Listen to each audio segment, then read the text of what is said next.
இன்றைய நாளிலும் கர்த்தருடைய தூதுக்காக யோவான் சுவிசேஷம் 9ஆம் அதிகாரம் 35வது வசனத்தை தயவு செய்து வாசிங்க. அவனை அவர்கள் புறம்பே தள்ளிவிட்டதை இயேசு கேள்விப்பட்டு அவனை கண்டபோது, நீ தேவனுடைய குமாரனிடத்தில் விசுவாசமாயிருக்கிறாயா என்றார். ஆமே, கர்த்தருக்கு மகிமை உண்டாவதாக. நீ தேவனுடைய குமாரனிடத்தில் விசுவாசமாய் இருக்கிறாயா? கர்த்தருக்கு மகிமை உண்டாவதாக. இந்த முக்கியமான ஒரு கேள்வியை கர்த்தர் இயேசு ஒரு மனிதனிடத்திலே கேட்டார். ஒரு மனிதனிடத்திலே கேட்டார். இன்றைக்கும் ஒவ்வொரு மனிதனிடத்திலும், இந்த இடத்திலும், உங்கள் ஒவ்வொரு இடத்திலும் ஆண்டவர் இயேசு இந்த கேள்வியை கேட்கிறார். நீ தேவனுடைய குமாரனிடத்தில் விசுவாசமாய் இருக்கிறாயா? இப்பொழுது ஆண்டவர் இயேசு இந்த கேள்வியை கேட்டு, அந்த மனிதன் யார், எப்படிப்பட்டவன்? அவன் குருடனாய் பிறந்தவன். கர்த்தர் இயேசுவால் பார்வை அடைந்தவன். ஆனால் அவர் யார் என்று அவனுக்கு தெரியாது.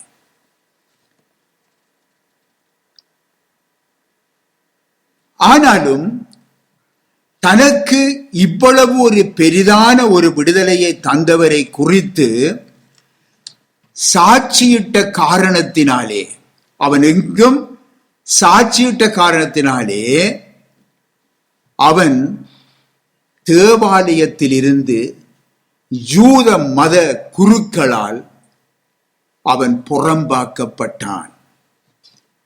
இது அவர்களுடைய யூத மத சட்டம். அருமையானவர்களே, இவ்வித மத சட்டம் இன்றைக்கு சில ஆவிக்குரிய சபைகளுக்குள் இன்றும் செயல்படுகிறதை நாம் அறிவோம். இங்கே பாருங்கள், பிறக்கும் போதே பார்வை இல்லாதவனாக பிறந்தவனுக்கு தனக்கு பார்வை அளித்து இந்த மாபெரும் விடுதலையை தந்தவர் யார் என்று தெரியாத அருமையானவர்களே. ஆனால் இந்த யூத மத தலைவர்களுக்கு அவர் யார் என்று அவர்களுக்கு தெரியும். ஆகவேதான் இவன் தனக்கு சுகம் தந்தவரை, தனக்கு ஒரு விடுதலை தந்தவரை குறித்து அங்கு எங்கும் அவன் பிரசித்தப்படுத்திய பொழுது அதன் காரணமாக அவர்கள் அவனை அந்த ஆலயத்தில் இருந்து புறம்பாக்கி விட்டார்கள், வெளியே விட்டுட்டாங்க. அருமையானவர்களே, பிரியமானவர்களே, யோவான் சுவிசேஷம் இந்த 9ஆம் அதிகாரத்தை நீங்கள் ஆரம்பத்தில் இருந்தே நீங்கள் வாசித்து பாருங்கள். இங்கே கர்த்தர் இயேசுவின் சீஷர்கள் அவரிடத்திலே ஒரு வினோதமான ஒரு கேள்வியை கேட்கிறார்கள். அவர்கள் வழி நடந்து போகையிலே ஒரு பிறவி குருடனை ஆண்டவர் இயேசு கண்டுட்டார். உடனே சீஷர்கள் என்ன செய்கிறாங்க தெரியுமா? ஆண்டவர் இயேசுவிடத்திலே ரபி என்று சொல்லி அழைத்து, ரபி என்றால் போதகரே என்று அழைத்து, போதகரே, இவன் குருடனாய் பிறந்தது யார் செய்த பாவம்? இவன் செய்த பாவமா அல்லது இவனை பெற்றவர்கள் செய்த பாவமா என்று கேட்கிறார்கள். இவன் செய்த பாவமோ என்றால் நன்றாக சிந்தித்து பாருங்க. இவன் செய்த பாவமோ என்று கேட்டால், அருமையானவளே, அவன் குருடனாகவே பிறந்தானே, அவன் எப்படி பாவம் செய்ய முடியும்? அவன் குருடனாகவே பிறந்தான்.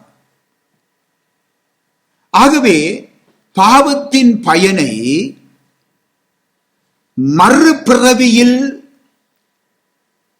செய்த மறுபிறவியிலே அதை அனுபவிக்கிறான். அவன் முற்பிறவியிலே, அதாவது முற்பிறவியிலே அவன் செய்த பாவத்தை இந்த பிறப்பிலே அவன் அனுபவிக்கிறான் என்ற அந்த நம்பிக்கை உடையவர்களாக இந்த சீசர்கள் இருந்தார்களா என்ற ஒரு கேள்வி எழும்புகிறது. அருமையானவர்களே, மனிதனின் மறுபிறவி கொள்கையை, இப்பொழுது நிலவி வரும் மறுபிறவி கொள்கையை பரிசுத்த வேதாகமம் மறுதலிக்கிறது. நன்றாக புரிந்து கொள்ளுங்க, கவனியுங்க. மனிதன் மரித்து மறுபிறவியிலே ஒரு மிருகமாக பிறந்து விட்டான் என்று வைத்துக் கொள்ளுவோம். சரி, அப்படி நினைத்துக் கொள்ளுவோம். இப்பொழுது அந்த மிருகம் தன்னுடைய பாவத்தை குறித்து உணருமா? அது பாவம், இது பாவம் இல்லை என்று உணருமா? அல்லது அது கடவுளை குறித்து அதுக்கு தெரியுமா? எதுவுமே அந்த மிருகம் அறியாது. ஆகவே அருமையானவர்களே, ஒருவன் தன் மனித பிறவியிலேயே கடவுளையும் அவருடைய வழிகளையும் அறியவும் பாவ உணர்வு அடையவும் அந்த கடவுள் மூலமாக பரிசுத்தமான ஒரு வாழ்வை தெரிந்து கொள்ளவும் முடியும். எப்படி? இந்த மனித பிறவியில மாத்திரம்தான். ஆகவே நம் ஒவ்வொருவருக்கும் கிடைத்திருக்கும் இந்த மேன்மையான பாக்கியம் என்ன தெரியுமா? நாம் இப்பொழுது மனித பிறவியிலே இருக்கிறோம். படைத்தவரை அறிய முடியும். அவர் வழி நடந்து இறுதியிலே நித்திய வாழ்வை பெற்று அவரோடு நித்தியமாய் வாழும் ஒரு பாக்கியத்தை பெறும் உன்னதமான அந்த பாக்கியத்தை நாம் பெற முடியும் என்று இந்த மனித பிறவியிலேதான் நாம் அதை உணர்ந்து கொள்ள முடியும். ஆகவே இப்பொழுது நாம் இருக்கிற இந்த பிறவிதான் அருமையானவர்களே மகா மேன்மையான பிறவி. ஆகவேதான் இந்த பூமியிலே வாழும் மனித பிறவிகளுக்கு பரிசுத்த பைபிள் எபிரேயர் 9ஆம் அதிகாரத்திலே 27வது வசனத்திலே அன்றியும் ஒரே தரம் மரிப்பதும் பின்பு நியாய தீர்ப்பு அடைவதும் மனிதனுக்கு நியமிக்கப்பட்டிருக்கிறது என்று கூறுகிறது. அன்றியும் ஒரே தரம் மரிப்பதும் பின்பு நியாய தீர்ப்பு அடைவதும் மனிதனுக்கு நியமிக்கப்பட்டிருக்கிறது. ஆகவே மறுபிறப்பில்லை. நன்றா புரிந்து கொள்ளுங்க. மறுபடியும் பிறக்கிற என்ற கொள்கைகள் அது மனிதனால் இயற்றப்பட்டது. பின்னாகவே நாம் இந்த மனித பிறவியை பெற்றிருக்கிறோமே, அதுதான் பெரிய பாக்கியம். பின்னாகவே இந்த பாக்கியத்திலே அந்த ஜீவனுள்ள தேவனை அறிந்து நாம் இந்த உலகத்தை விட்டு கடந்து செல்லும் பொழுது அருமையானவர்களே, நாம் ஒரு நாள் அவரோடு வாழ வேண்டுமே. ஆகவே அதை சிந்திக்கின்ற நேரம் இந்த மனித பிறவிதான் அருமையானவர்களே.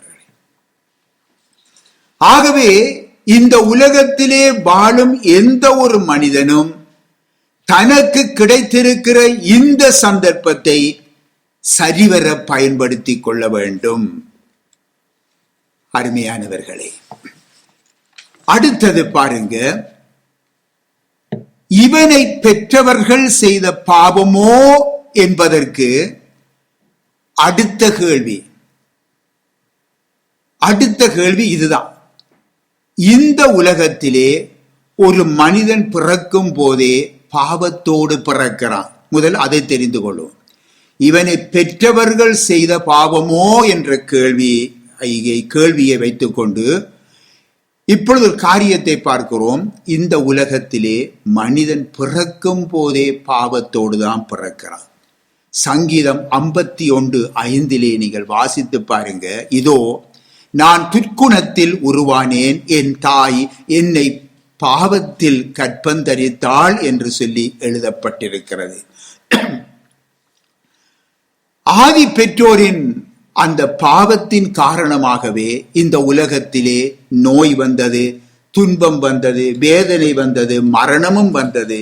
இதனாலதான் பின்ன இந்த பாவத்தால் மனிதன் தன்னை படைத்த தேவனை விட்டு அவன் விலகி அவரை மறந்து போய்விட்டான். அப்படி போனவன் என்ன செய்தான்? சிருஷ்டிகளை அவன் தொழுது கொண்டு வழி தப்பி போனான். தேவனால் படைக்கப்பட்ட, ஜீவனுள்ள தேவனால் படைக்கப்பட்ட பொருட்களை, அந்த சிருஷ்டிகளை தொழுது கொள்ள தொடங்கினான், வழி தப்பி போனான்.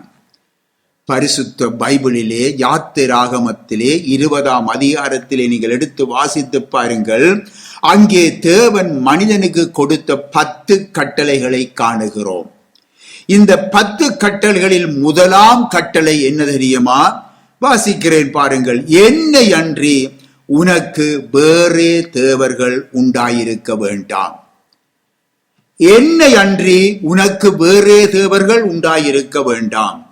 பின்ன என்னை என்று சொல்லி தேவன் சொல்லுகிறாரே, அவர் யார் என்றுதான் மனிதன் இப்பொழுது தேட வேண்டும். இந்த மனித பிறவியிலே இருக்கிற மனிதன் என்னை என்று சொல்லுகிறாரே ஒரு தெய்வம், அந்த தெய்வம் யார்?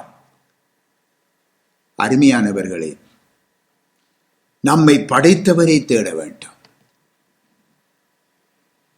இன்றைக்கு ஒரு மனிதன் பாருங்க, பல கடவுள்கள் வணக்கமுடையவனாக இருக்கிறான், பலதை தொழுது கொள்ளுகிறவனாக இருக்கிறான். ஆனால் ஒரு பிரச்சனைகள் அவனுடைய வாழ்க்கையிலே வரும் பொழுது பாருங்க, தெய்வமே ஏன் என்னை கைவிட்டாய்? கடவுளே ஒருமையில சொல்றான் பாருங்க, அவனை அறியாமலேயே சொல்றான். பின்ன மனிதன் சிந்தித்து பார்க்க வேண்டும், அந்த ஒருவன் யார், அந்த கடவுள் யார், அந்த தெய்வம் யார் என்பதை சிந்தித்து பார்க்க வேண்டும். அவர்தான் நம்மை படைத்தவர், அதை இன்றும் அறியாமல் இருக்கிறார். தேவன் ஒருவரே, அந்த ஒருவர் யார், அவரை இன்றைக்கு இந்த மனித பிறவியிலேயே நாம் தேட வேண்டும். அடுத்தது பாருங்க, 2வது கட்டளை கொடுக்கிறார்.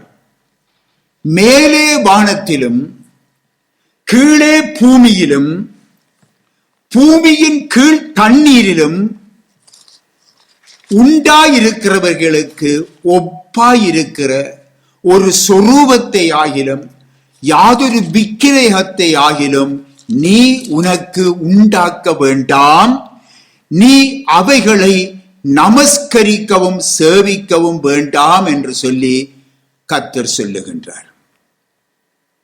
இன்னும் உபாகமம் 4ஆம் அதிகாரம் 15ஆம் வசனத்திலே தொடக்கம் நீங்கள் வாசித்து பாருங்கள். இன்னும் கொஞ்சம் விளக்கமாக நாங்கள் பார்க்கிறோம். கர்த்தர் உங்களோடு பேசின நாளிலே நீங்கள் ஒரு ரூபத்தையும் காணவில்லை. இந்த 10 கற்பனைகள் கொடுத்த வேளையிலே நீங்கள் அவருடைய ரூபத்தை காணவே இல்லை. பின்னாகவே எப்படி இந்த மனிதன் ஒரு ரூபத்தை உண்டாக்கினான்? சிந்தித்து பாருங்க. ஆகவே நீங்கள் இந்த ஒரு ரூபத்தையும் காணவில்லையே, ஆகையால் நீங்கள் உங்களை கெடுத்துக் கொண்டு ஆணுருவும் பெண்ணுருவும் பூமியில் இருக்கிற யாதொரு மிருகத்தின் உருவும் ஆகாயத்தில் பறக்கிற செட்டையுள்ள யாதொரு பட்சியின் உருவும் ஊரும் பிராணியின் உருவும் மச்சத்தின் உருவும் இவைகளுக்கு ஒப்பான விக்கிரகத்தையும் உங்களுக்கு உண்டாக்க வேண்டாம் என்று சொல்லி அந்த படைத்த தேவன் சொல்லுகின்றார். அருமையானவர்களே, மேலும் பாருங்கள், கர்த்தர் சொல்லுகின்றார், வானத்தின் கீழங்கும் இருக்கிற எல்லா ஜனங்களுக்கும் ஏற்படுத்தின சந்திர சூரிய நட்சத்திரங்களை நோக்கி அவைகளை தொழுது சேவிக்க இணங்காத படிக்கும் உங்கள் ஆத்துமாக்களை குறித்து எச்சரிக்கையாயிருங்கள் என்று கட்டளையிடுகின்றார். அருமையானவர்களே, ஆண்டவர் சொல்லுகிறார், இந்த கட்டளைக்கு கீழ்ப்படியாதவர்கள், தம்முடைய கட்டளைக்கு கீழ்ப்படியாதவர்கள், அவர்கள் தேவனை, தங்களை படைத்த தேவனை பகைத்துக் கொள்ளுகிறார்கள். மட்டுமல்ல, அந்த படைத்த தேவனுக்கு தங்களுடைய செயல்களினாலே எரிச்சலை உண்டு பண்ணுகிறார்கள். ஆகவே ஆண்டவர் சொல்லுகின்றார், அப்படியானபடியானாலே இது அவர்களுடைய அக்கிரமம். ஆகவே இந்த அக்கிரமங்களை பிள்ளைகளிடத்திலே 3ஆம் 4ஆம் தலைமுறை மட்டும் விசாரிப்பேன் என்று சொல்லுகின்றார். அருமையானவர்களே, இப்பொழுது உங்களுக்கு விளங்கும் என்று நினைக்கிறேன். இவ்விதமானவர்களினால் அவர்கள் என்ன செய்கிறார்கள்? தங்களுடைய சந்ததிகளுக்கு சாபத்தை உண்டாக்குகிறார்கள், சாபத்தை தேடி வைக்கிறார்கள். அருமையானவர்களே, ஒரு நாள் நாங்கள் சுவிசேஷ பணியிலே ஒவ்வொரு வீடுகளை சந்தித்துக் கொண்டு செல்லும் பொழுது ஒரு சகோதர குடும்பம் அன்று எங்களை கண்டு கதைத்த பொழுது அவர்கள் சொன்னார்கள், நாங்கள் பரம்பரைக்கு சொத்துக்கள் எல்லாம் சேர்த்து வைத்திருக்கிறோம். ஆனால் என்ன பிரயோஜனம்? பிள்ளைகளுக்கு மாறி மாறி சாபம். சட்டத்தரணிகளுக்கும், அதாவது லோயர்மாருக்கும், வைத்தியர்களுக்கும் இந்த பணம் எல்லாம் செலவழிஞ்சு கொண்டு போயிற்று என்று அழுதாங்க. கர்த்தருக்கு ஸ்தோத்திரம், அவங்கள வழி நடத்தி இன்றைக்கு அவங்க கர்த்தருக்குள்ள சந்தோஷமா இருக்கிறாங்க. அந்த சாபங்கள் எல்லாம் நீங்கி சந்தோஷமா இருக்கிறாங்க. கர்த்தருக்கு மகிமை உண்டாவதாக. அருமையானவர்களே, இதுதான் அருமையான இன்றைக்கு மனிதனுடைய நிலை. அருமையானவர்களே, ஆகவே இந்த பெற்றோர்கள் எப்படி தங்களுடைய பிள்ளைகளுக்கு சாபத்தை தேடி வைக்கிறார்கள்? அங்கே தேவனுக்கு, படைத்த தேவனை எரிச்சல் உண்டு பண்ணியதன் காரணமாக அவர் சொல்லுகிறார், நான் விசாரிப்பேன். இன்றைக்கு ஆவிக்குரிய தேவனுடைய பிள்ளைகள் கூட இன்றைக்கு அவர்கள் அறியாமல் செய்கிறார்கள் என்றுதான் நான் நினைக்கிறேன். இன்றைக்கு கர்த்தராகிய பரிசுத்த ஆவியானவரை புறா வடிவத்திலே அவர்கள் உருவாக்கி அல்லது படங்கீறி அல்லது படமாக காண்பிக்கிறார்கள். கர்த்தருக்கு எரிச்சல் உண்டாக்குகிற காரியம் வேண்டாம். இன்றே அவ்விதமாக செய்வதாக நீங்கள் காணுவீர்கள் என்றால் இன்றே அதை மறந்து விடுங்க. கர்த்தரிடத்திலே மன்னிப்பு கேட்டுங்களை அதை விட்டு அதை நீக்கி விடுங்க, அந்த எண்ணத்தை நீக்கி விடுங்க. பரிசுத்த ஆவியானவர் கர்த்தர், அவருக்கு எந்த ரூபத்தையும் நாம் உண்டாக்க முடியாது. ஆகவே நம்முடைய இந்த அக்கிரமங்கள் நம்முடைய பிள்ளைகளிடத்திலே 3ஆம் 4ஆம் தலைமுறைக்கும் சாபங்களை கொண்டு வரும் என்பதை ஒவ்வொருவரும் அறிந்து கொள்ள வேண்டும். ஆனால் அந்த பிள்ளைகளுக்கோ ஒன்றும் தெரியாது. பாவம், அதுகள் எந்த குற்றமும் செய்ய இல்லை, எந்த பாவமும் செய்ய இல்லை, பெற்றோர் செய்த பாவம். மட்டுமல்ல, பாருங்க, ஆவிக்குரிய தேவனுடைய பிள்ளைகள் தேவனுடைய வார்த்தைகளுக்கும் ஆலோசனைகளுக்கும் கீழ்ப்படியாமல் முரட்டாட்டம் பண்ணுவதும், தேவனுக்கு முதலிடம் கொடாமல் அங்கே அவர்கள் தங்களுடைய சித்தத்தின்படி அவர்கள் நடப்பதும், இன்னுமாக பொருள் ஆசை உடையவர்களாய் இருப்பதும், விக்கிரக ஆராதனை, அதையும் மறந்துவிடக்கூடாது. இவைகளை குறித்து மிகவும் எச்சரிக்கையாக இருங்க கர்த்தருடைய பிள்ளைகள். இப்படி இருக்க நம்முடைய ஆண்டவர் இயேசு இந்த பிறவி குருடனை குறித்தான தேவனின் திட்டத்தை தமது சீசருக்கு சுட்டி காட்டுகிறார் என்பதை நீங்கள் புரிந்து கொள்ளுங்க. பாருங்க, அன்று ஓய்வு நாள். அந்த ஓய்வு நாளாய் இருந்தாலும் இந்த பிறவி குருடன் மூலமாய் தேவனுடைய திட்டத்தை வெளிப்படுத்த வேண்டிய பொறுப்பை ஆண்டவர் இயேசு அறிந்திருக்கிறார். ஆகவே அதற்காக அவர் என்ன செய்கிறார்? செயல்படுகின்றார். தேவனுடைய பிள்ளைகளே, நாம் நம் ஒவ்வொருவருடைய வாழ்க்கையையும் ஆராய்ந்து பார்க்க வேண்டும். ஒவ்வொருவருடைய வாழ்க்கையும் மிகவும் விரைவாக ஓடிக்கொண்டே இருக்கிறது. அருமையானவர்களே, புரிந்து கொள்ளுங்க. நம் ஒவ்வொருவருடைய வாழ்க்கையும் விரைவாக ஓடிக்கொண்டிருக்கிறது. அவருடைய ஊழியத்தை நிறைவேற்ற ஒரு நிமிடம் கூட நாம் தாமதிக்க கூடாது.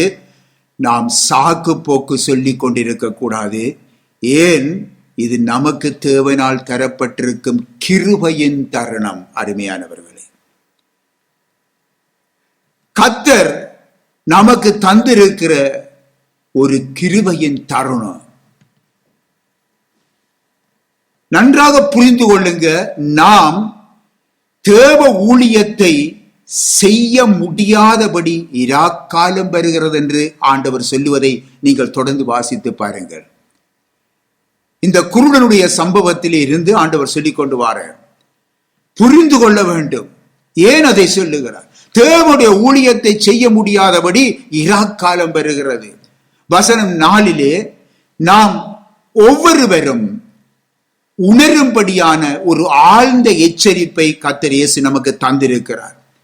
ஆகவே ஒரு நிமிடம் கூட நாம் தாமதிக்க வேண்டாம். அருமையானவர்களே, தட்டி கழிக்க வேண்டாம், சாக்கு போக்கு வேண்டாம், அசதியா இருக்க வேண்டாம். சபையிலும் வெளியிலும் நாம் துரிதமாக செயல்பட வேண்டிய காலத்தில் வாழ்ந்து கொண்டிருக்கிறோம். வசனம் 5 நீங்கள் வாசித்து பாருங்கள். ஆண்டவர் சொல்லுகிறார், நான் உலகத்தில் இருக்கையில் உலகத்துக்கு ஒளியாயிருக்கிறேன் என்று சுட்டி காட்டுகிறார். அப்படியே நாம் இந்த உலகத்திலே நாம் வாழும் பொழுது நம்முடைய வாழ்க்கை ஆனது இந்த உலகத்துக்கு வெளிச்சமாயிருக்க வேண்டும். அருமையானவர்களே, நாம் இயேசு கிறிஸ்துவிடத்திலிருந்து பெற்றுக்கொண்ட அந்த வெளிச்சம் இந்த உலகத்திலே பிரகாசிக்கும்படியான ஜனமாய் நாம் காணப்பட வேண்டும். இந்த உலகம் பாவத்தால் நிறைந்து போய் இருளடைந்து போயிருக்கிறது. அருமையானவர்களே, இயேசு என்ற இந்த ஒளியை உலகம் இன்னும் காணவில்லை. அநேக சபைகள் கூட இருளாயிருக்கிறது. அருமையானவர்களே, சத்தியத்துக்கு தூரமாயிருக்கிறது. இன்றைக்கு ஆடல், பாடல், கும்மாளம், கூத்து, கலகலப்பு தாராளமாயிருக்கு. அருமையானவர்களே, சொல்ல போனால் இன்னும் அவர்கள் படகை விட்டு இறங்காத சீசர்களாயிருக்கிறாங்க. கவனிங்க, படகை விட்டு இறங்காத சீசராயிருக்கிறாங்க. மறுரூப மலையிலே கூடாரம் அடித்து அங்கேயே குடியிருக்க விரும்புகிறாங்க. குடியிருக்கிறாங்க. உலகமோ இருளில இருக்குது. படகில் இருந்து கொண்டும் மருவ மலையில் இருந்து கொண்டும் நாம் இறங்கி வர வேண்டும். இறங்கி வர வேண்டும். இயேசுவை பார்த்து இறங்கி வர வேண்டும்.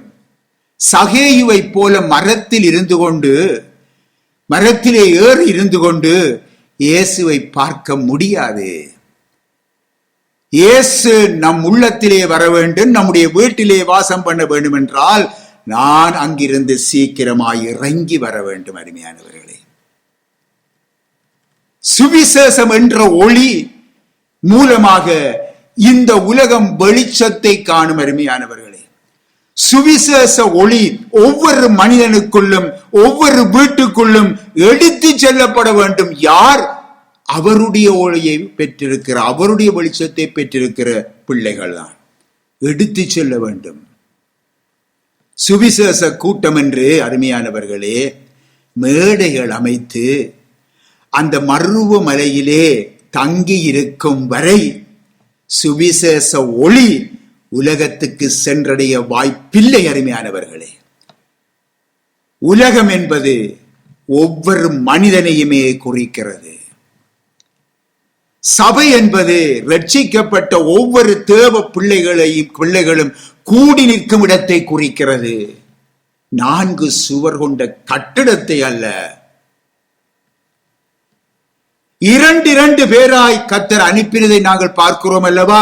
புறப்பட்டு போங்கள், புறப்பட்டு போங்கள். ஆம், நாம் ஒவ்வொருவரும் புறப்பட்டு செல்லும்படியான கட்டளையை பெற்றிருக்கிறோம். அருமையானவர்களே, மேலும் கவனியுங்க அருமையானவர்களே, இப்பொழுது கர்த்தர் இயேசு செயல்படுகிறார். எப்படி தெரியுமா? அவர் தரையிலே துப்புறார். உமிழ் நீரினால் சேறு உண்டாக்கி அந்த சேற்றை குருடனின் கண்களிலே பூசி, நீ போய் சிலோவாம் குளத்திலே கழுவு என்றார். அவன் அப்படியே செய்து பார்வை அடைந்தவனாய் திரும்பி வந்தான் என்று எழுதப்பட்டிருக்கிறது. அருமையானவர்களே, சீலோவாம் என்றால் அனுப்பப்பட்டவர் என்று அர்த்தம். பின்ன தேவகுமாரனாகிய இயேசுவே சீலோவாம். அருமையானவர்களே, அந்த சீலோவாம் இப்பொழுது நம்மை ஒவ்வொருவரையும் அனுப்புகிறார். புறப்பட்டு போங்கள். பிரியமானவர்களே, இந்த பார்வை அடைவாயாக என்று ஒரு வார்த்தை ஆண்டவர் இயேசு சொல்லியிருந்தால் அவன் பார்வை அடைஞ்சிருப்பானே. நாங்கள் மற்ற காரியங்களிலே பார்க்கிறோமே, ஒரு வார்த்தை சொன்ன உடனே அவர்கள் சுகமடைகிறார்கள். பார்வை அடைவாயாக என்று சொன்னுடனே பார்வை அடைந்து விடுகிறார்கள். பின் ஆகவே இங்கே ஆண்டவர் செய்கிற சம்பவங்கள் நம்மை சிந்திக்க வைக்கிறது. அருமையானவர்களே, நம்முடைய சிந்தனையை தூண்டி விடுகிறது. பரிசுத்த ஆவியானவர் நமக்கு வெளிப்படுத்துகிற காரியம் என்ன? தேவனை அறியாத ஒவ்வொரு மனிதனும் தேவனுடைய பார்வையிலே குருடன். புரிந்து கொள்ளுங்க, தேவனுடைய பார்வையிலே குருடன்.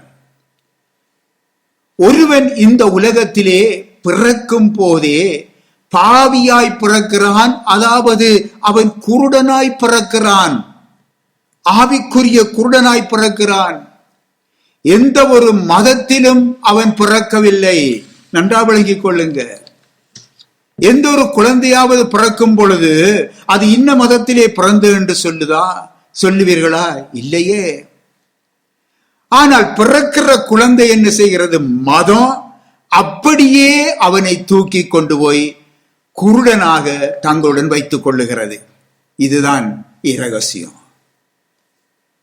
ஏன் தெரியுமா? மத தலைவர்களும் குருடர் என்றுதான் ஆண்டவர் சொல்லுகிறார். மத தலைவர்களும் குருடராயிருக்கிறார்கள். ஆகவேதான் ஆண்டவர் சொல்லுகிறார், குருடரான வழிகாட்டிகளே என்று சொல்லி கர்த்தர் அவர்களை பார்த்து கடிந்து கொள்ளுகிறார். இயேசு கடிந்து கொள்ளுகிறார், குருடரான வழிகாட்டிகளே. ஆகவே அவர்கள் குருடருக்கு வழிகாட்டுகிறவர்களாய் அவர்கள் காணப்படுகிறார்கள். குருடரான வழிகாட்டிகள் குருடர்களுக்கு வழிகாட்டுகிறார்கள்.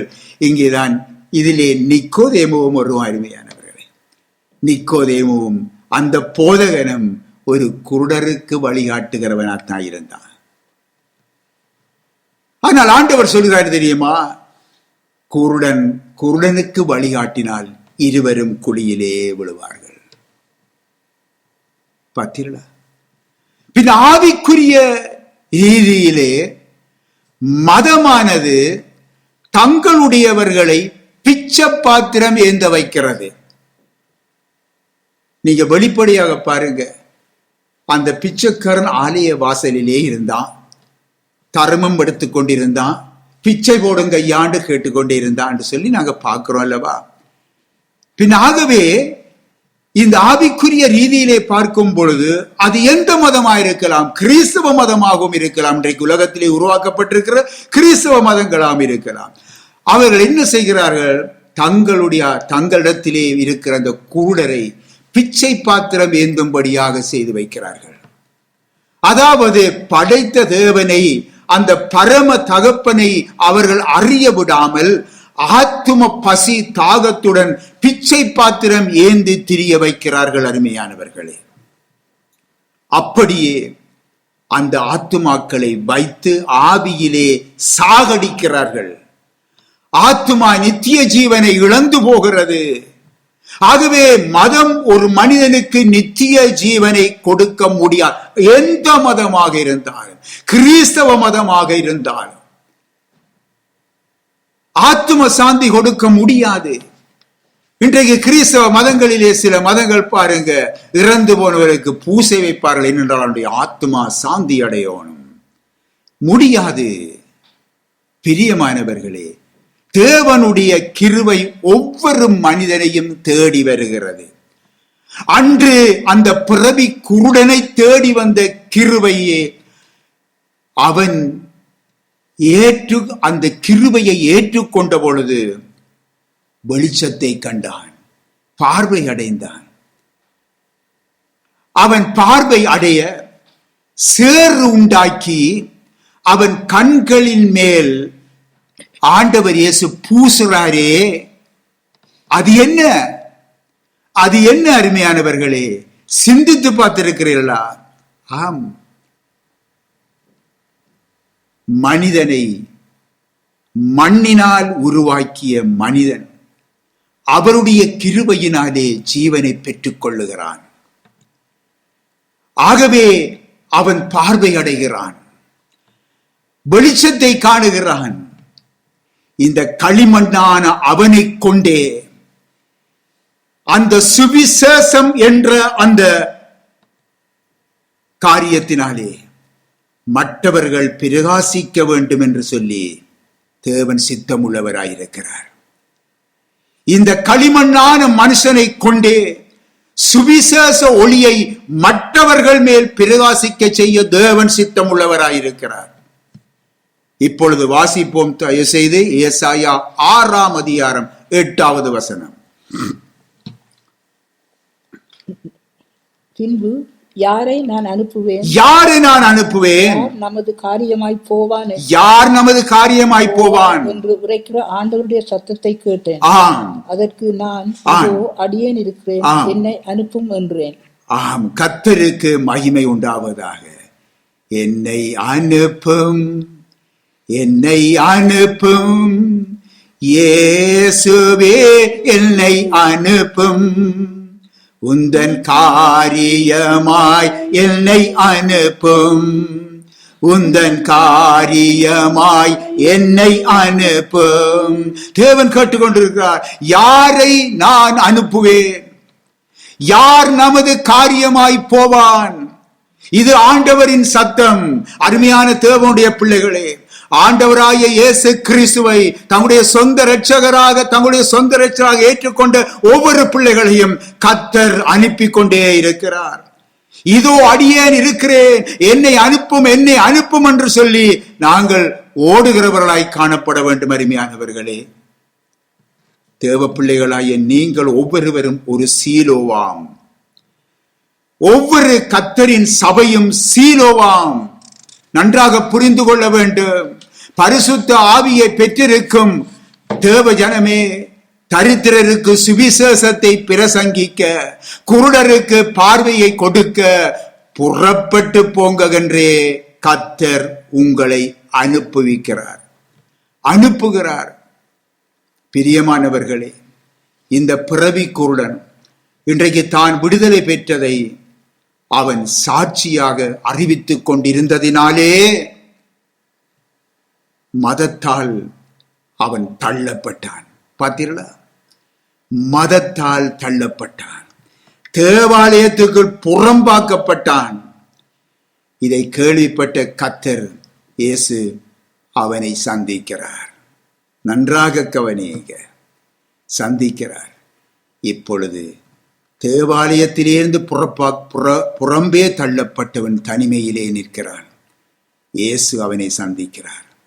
இப்பொழுது அவனை பார்த்து கேட்கிறார், நீ தேவனுடைய குமாரனிடத்திலே விசுவாசமாய் இருக்கிறாயா என்று சொல்லி கேட்கிறார். அப்பொழுது அவன் அவரிடத்திலே கேட்கிறான், ஆண்டவரே, அவரிடத்திலே நான் விசுவாசமாய் இருக்கும்படிக்கு அவர் யார் என்று கேட்கிறான். பார்த்தீர்களா? இப்பொழுது இயேசு அவனை நோக்கி என்ன சொல்லுகிறார் தெரியுமா? நீ அவரை கண்டிருக்கிறாய், உன்னுடன் பேசுகிற அவர்தான் என்று சொல்லி சொன்னார். சொன்ன உடனே ஆண்டவரே நான் விசுவசிக்கிறேன் என்று சொல்லி அவரை பணிந்து கொண்டான் என்று சொல்லி அங்கே வசனம் 35 தொடக்கம் 38 வரைக்கும் நீங்கள் வாசித்து பாருங்கள், காண முடியும். இதுவரை சரீர சுகத்திலே அவன் மகிழ்ந்திருந்தான்.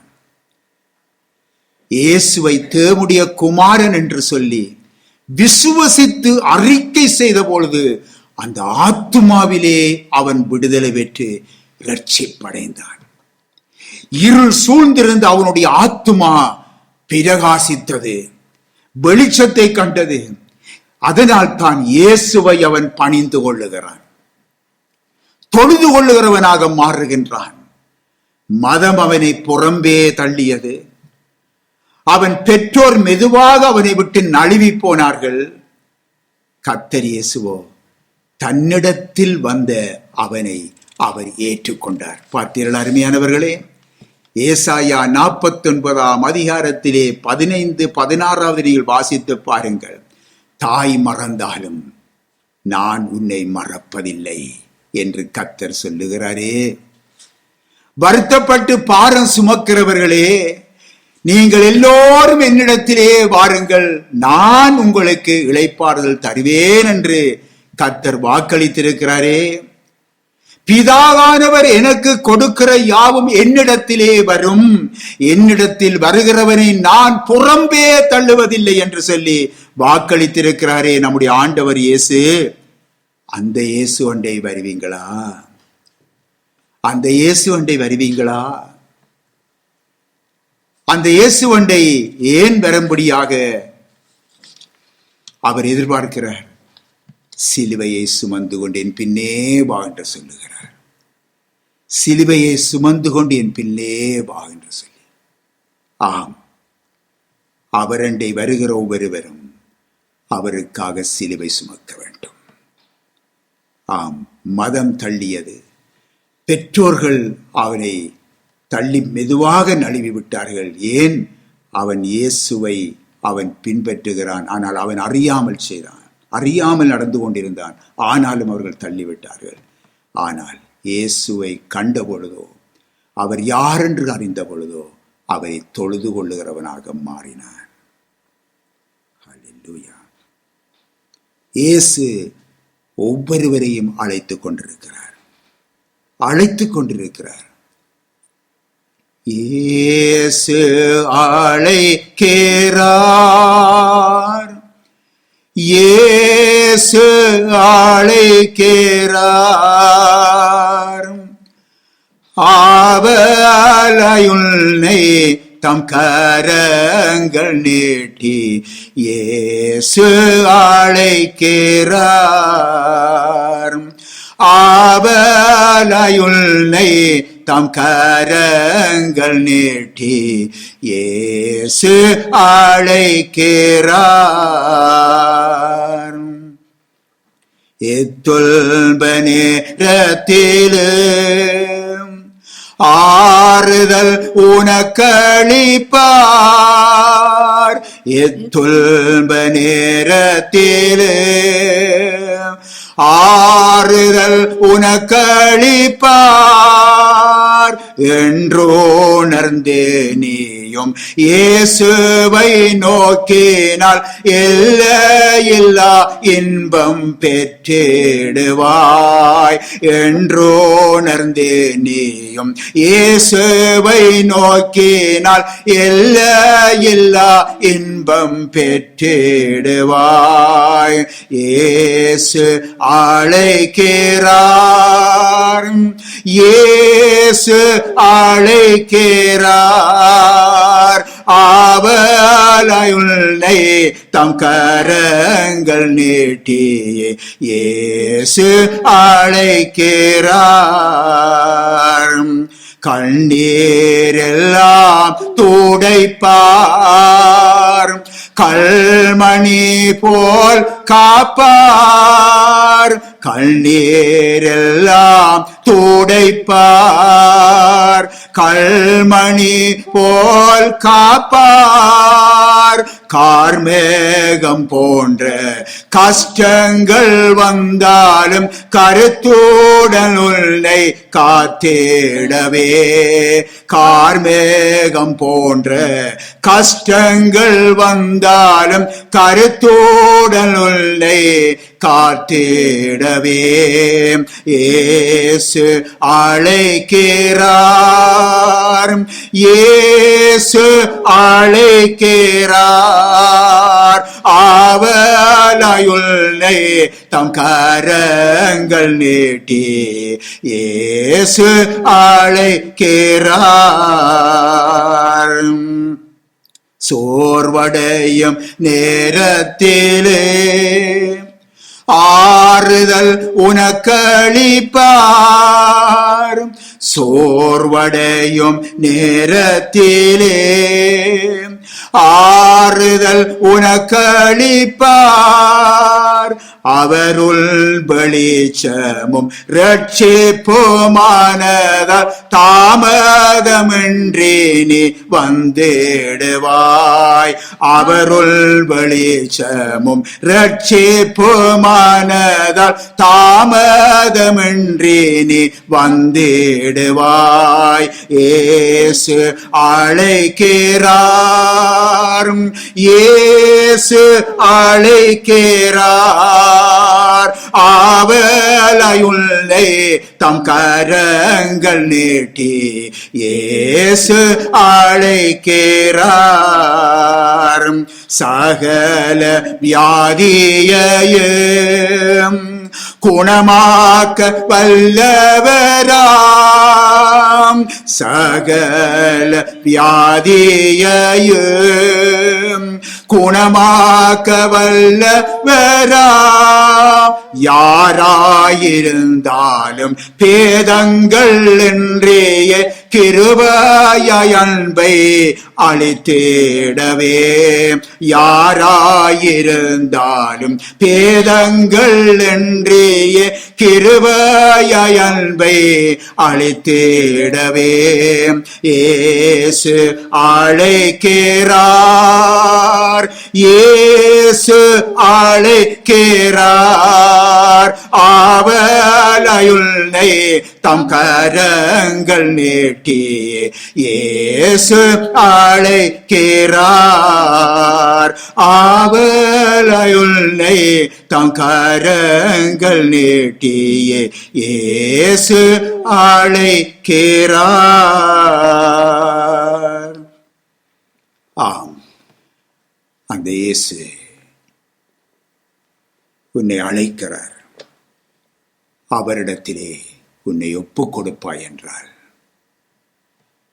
நீ அளவில்லாத சந்தோஷத்தையும் மகிழ்ச்சியையும் அடைவாய்.